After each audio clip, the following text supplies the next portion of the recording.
Assalamualaikum warahmatullahi wabarakatuh. Perkenalkan, nama saya Arifin Nazirah dengan NIM 182310776. Saya dari kelompok 1 yang membahas tentang termodinamika biologi, dan satu lagi rekan saya Irfan Fadilah dengan NIM 1823170. Nah, di sini kami akan membahas tentang termodinamika biologi yang terdiri dari dua materi, yaitu hukum 1 dan 2 termodinamika dan aplikasi energi Gibbs.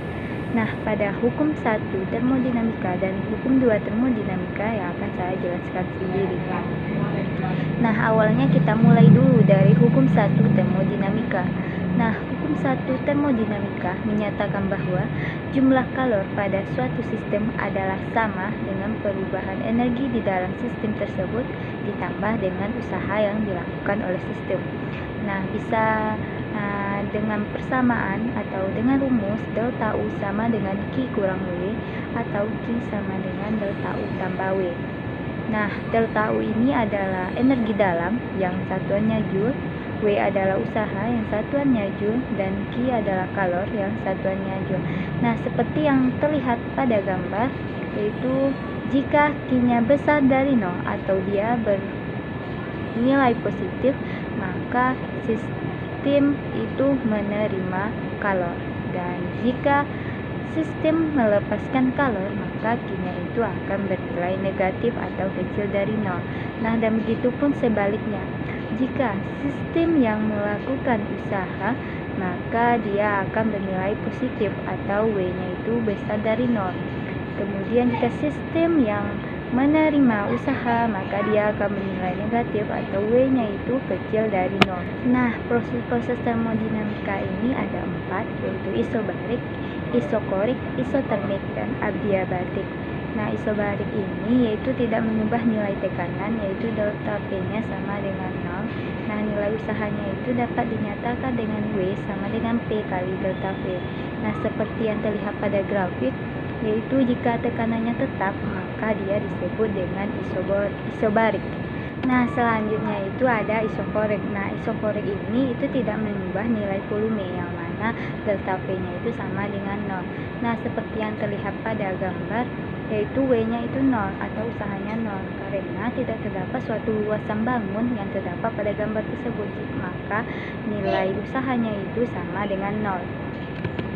Nah, selanjutnya itu ada isotermik. Nah, tidak mengubah nilai di suhu atau suhunya itu sama dengan 0 atau delta T sama dengan 0. Nah, nilai usaha itu dapat dinyatakan dengan N kali R kali T kali ln P2 per P1. Nah, R itu dengan nilai 8,314. Nah, seperti yang terlihat pada gambar, yaitu dia T-nya itu yang sama dengan 0, sehingga dia membentuk ijazah miring atau terjang.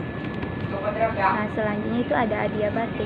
Nah, adiabatik di sini yaitu tidak mengubah nilai kalor atau Q-nya sama dengan 0. Nah, adiabatik ini ada yang monoatomik, ada yang diatomik. Jika dia monoatomik, W-nya itu sama dengan 3/2 NR kali delta T. Kemudian dia diatomik yaitu 5/2 N kali R kali delta T. Nah, ada perbedaan antara isotermik dengan adiabatik, tapi dia sama-sama miring garisnya, yaitu tapi adiabatik itu kemiringannya lebih curam daripada isotermal atau isotermik. Nah, selanjutnya ada yang terlihat pada gambar. Dapat kita satukan semua diagram dari isobarik, isokorik, isotermik, dan adiabatik, yaitu terlihat yang pada gambar. Kalau isobarik itu yaitu tekanannya konstan, sedangkan isotermal yaitu suhunya yang konstan. Kemudian isovolumetrik atau isokorik yaitu volumenya yang konstan, sedangkan adiabatik yaitu kalornya yang konstan. Nah, selanjutnya saya akan lanjut ke hukum 2 termodinamika. Nah, hukum 2 termodinamika ini berbunyi, panas itu mengalir secara spontan dari benda yang bersuhu tinggi ke benda yang bersuhu rendah. Tetapi panas itu tidak dapat mengalir dari suhu yang rendah ke suhu yang tinggi. Nah, ada juga, tapi mungkin bisa gitu kalau kita menggunakan aplikasi. Nah, hukum 2 ini itu yaitu berkaitan dengan entropi. Nah, hukum ini menyatakan bahwa entropi dari suatu sistem termodinamika terisolasi cenderung meningkat dengan seiring dengan meningkatnya waktu yang mendekati nilai maksimumnya. Nah, bisa dirumuskan dengan L sama dengan Q per T2 dikurang Q per T1. Nah, dari hukum 2 termodinamika ini dapat kita ambil contohnya dalam kehidupan sehari-hari, yaitu misalnya seseorang makan makanan, 70%-nya diserap, 30%-nya keluar. Nah, dari seseorang yang makan itu berarti dia dalam keadaan normal. Nah, 70% diserap tersebut dia diolah dalam tubuh dan 30% sisanya lagi merupakan kotoran. Itu merupakan contoh dalam kehidupan sehari-hari hukum 2 termodinamika. Nah, selanjutnya saya akan bahas hukum termodinamika dalam biologi. Yang pertama yaitu hukum 1 termodinamika. Nah, dalam biologi hukum 1 termodinamika ini menjelaskan tentang transfer energi. Nah, hukum pertama ini adalah bagian dari hukum kekekalan energi yang berbunyi energi itu tidak dapat diciptakan maupun dimusnahkan. Nah, contohnya yaitu dapat kita ambil contoh yaitu dari gambar yaitu peristiwa cita. Itu pada gambar pertama cita itu memakan hasil buruan. Nah, pada gambar kedua cita itu mendapat suatu energi setelah dia memakan makanan tersebut. Nah, yang digunakan untuk bergerak dan berlari. Nah, transfer energi dari buruan yang didapat cita itu dibakar sehingga cita tersebut menghasilkan H2O, air, dan CO2 atau karbon dioksida. Nah, selanjutnya itu hukum 2 termodinamika dalam biologi.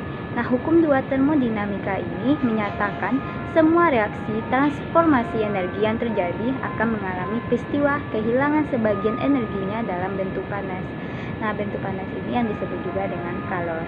Nah, hukum 2 termodinamika ini dalam biologi, contoh dari hukum 2 termodinamika dalam biologi ini itu ada metabolisme, anabolisme, dan ada fotosintesis. Nah, yang akan saya jelaskan dulu itu mengenai metabolisme. Nah, metabolisme di sini yaitu meliputi proses sintesis atau anabolisme berupa reaksi-reaksi endogenik dan proses penguraian atau katabolisme. Nah, katabolisme ini sebetulnya dengan proses penguraian. Sedangkan anabolisme adalah proses sintesis molekul kimia kecil menjadi molekul kimia yang lebih besar. Selanjutnya itu mengenai fotosintesis. Nah, fotosintesis yang dilakukan oleh tumbuhan ini memberikan suplai makanan bagi hampir seluruh kehidupan di dunia secara langsung maupun tidak langsung. Nah, tumbuhan ini menggunakan energi matahari sebagai energi panasnya untuk mensintesis molekul organik dari CO2 dan H2O, yang mana prosesnya itu CO2 tambah 6H2O menjadi C6H12O6 tambah N6O2.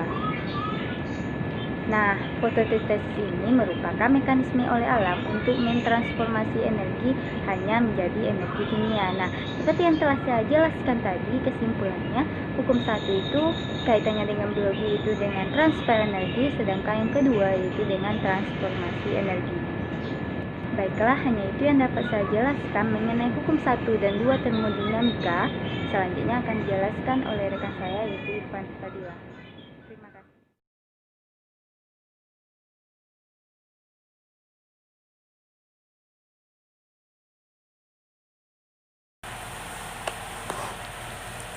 Assalamualaikum warahmatullahi wabarakatuh.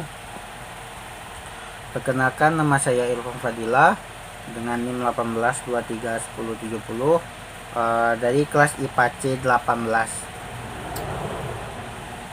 Di sini saya melanjutkan hasil diskusi dari kelompok kami, yaitu kelompok 1 tentang termodinamika dalam biologi.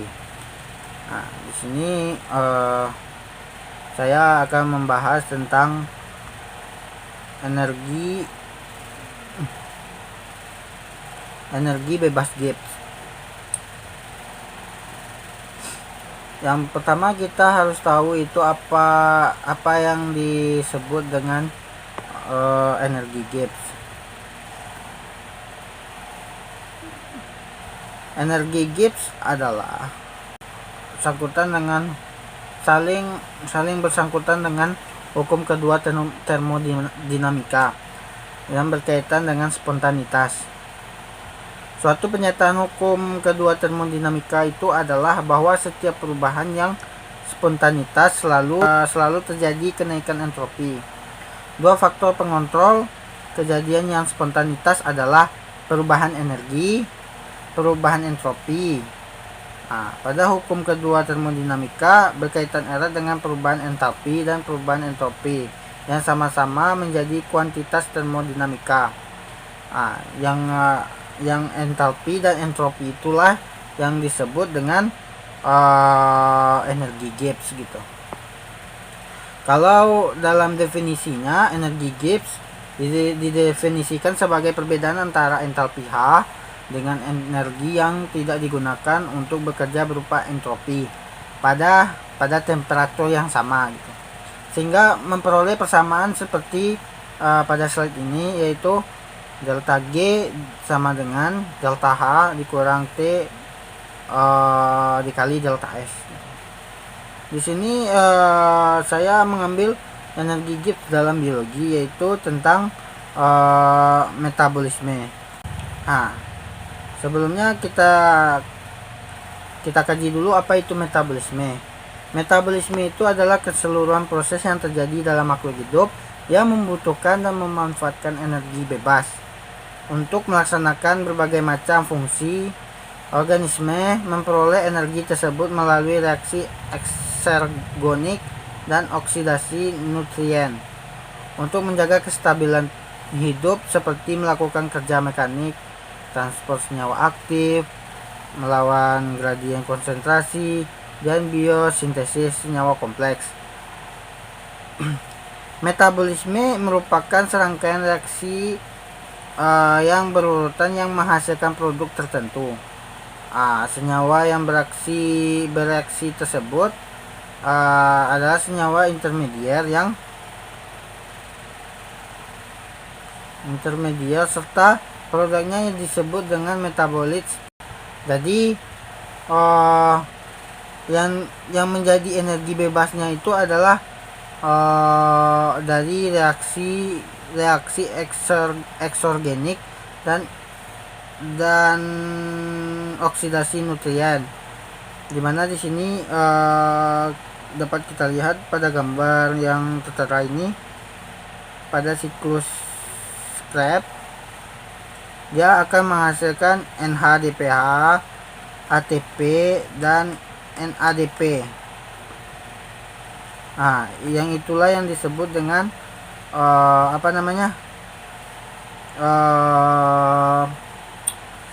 energi Gibbs gitu, atau energi bebas. Kita kaji lagi bagaimana organisme memperoleh energi bebas yang diperlukan. Contohnya ini di organisme autotrof. Apa yang disebut organisme autotrof, yaitu tanaman dan bakteri yang bisa berfotosintesis gitu. Pada organisme autotrof, dia memperoleh energi bebas dari matahari. Energi bebasnya dari matahari yang memperoleh energi matahari dari matahari itu melalui fotosintesis, suatu proses di mana energi cahaya digunakan untuk mengubah CO2 menjadi H2O. CO2 dan H2O menjadi karbohidrat dan O2. Organisme kemotrof adalah memperoleh energi melalui oksidasi senyawa organik seperti karbohidrat, lipid, dan protein yang diperoleh dari organisme lain. Energi bebas yang diperoleh tersebut sering digunakan untuk reaksi endergonik melalui sintesis senyawa intermedier berenergi tinggi. Di samping digunakan oksidasi nutrien diuraikan dalam serangkaian menjadi senyawa intermedier. Sebagai penyedia energi utama dalam metabolit tadi yang sudah saya jelaskan itu adalah ATP yang memberikan energi kimiawi yang mendorong reaksi endorgonik. Reaksi endorgonik itu adalah reaksi yang memerlukan energi, di mana di sini dalam dalam siklus metabolisme tadi ada namanya ATP yang memberikan senyawa kimiawi untuk mendorong reaksi dan melaksanakan mekanik seperti gerakan, memberikan panas, untuk mempertahankan suhu tubuh dan menghasilkan cahaya. Nah, itu contoh pada dalam biologi. Nah, di sini ada juga dalam energi Gibbs dalam biologi itu adalah energi bebas sel. Nah, di sini energi bebas sel itu merupakan bentuk-bentuk energi dalam hukum termodinamika 1 yang di dalamnya ada energi dalam, energi bebas Gibbs, entropi, kalor panas, dan kerja. Tapi kalau di dalam energi bebas sel ini, bebas sel hidup, energi bebas sel hidup, panas tidak terlalu bukan termasuk sumber energi bagi sel gitu, karena panas yang dapat melakukan kerja hanyalah tidak mengalir pada suhu tertentu ke tempat yang lain yang lebih rendah. Sel hidup memiliki suhu yang relatif sama. Berarti sel hidup dalam tubuh itu mempunyai suhu yang sama, yang relatif sama setiap selnya gitu, sehingga tidak dapat memanfaatkan energi panas secara berarti. Tapi energi panas juga berguna untuk mempertahankan suhu tubuh gitu bagi aktivitas sel hidup. Oleh sebab itu, energi yang dilibatkan dalam proses metabolisme sel hidup adalah energi bebas yang digunakan untuk parameter energi bebas Gibbs yang dapat melakukan kerja pada suhu dan tekanan tetap. Ini yang seperti tadi kan, untuk pada suhu dan tekanan tetap itu kita gunakan rumus delta G sama dengan delta H dikurang T dikurang delta S. Dalam sistem biologi, hukum dua termodinamika bahwa entropi semesta akan meningkat selama proses kimiawi atau fisis. Nah, hukum ini tidak serta-merta menyentarakan bahwa entropi yang meningkat itu harus terjadi dalam sistem reaksinya. Namun peningkatan mungkin bisa terjadi di tempat lain di alam semesta. Yang berarti bisa bereaksi di lingkungan gitu. Nah, yaitu sel hidup. Sel hidup memperoleh energi dari makanannya. Sel heterotrof memperoleh energi bebas dari molekul nutrien yang kaya energi. Dan sel fotosintetik memperoleh energi bebas dari pancaran matahari langsung yang diserapnya. Kedua jenis sel ini mengubah energi bebas yang masuk menjadi bentuk umum energi kimia dan menggunakannya untuk aktivitas sel melalui proses yang tidak melibatkan perubahan suhu secara nyata. Dengan kata lain, sel adalah mesin kimia yang bekerja pada suhu dan tekanan tetap.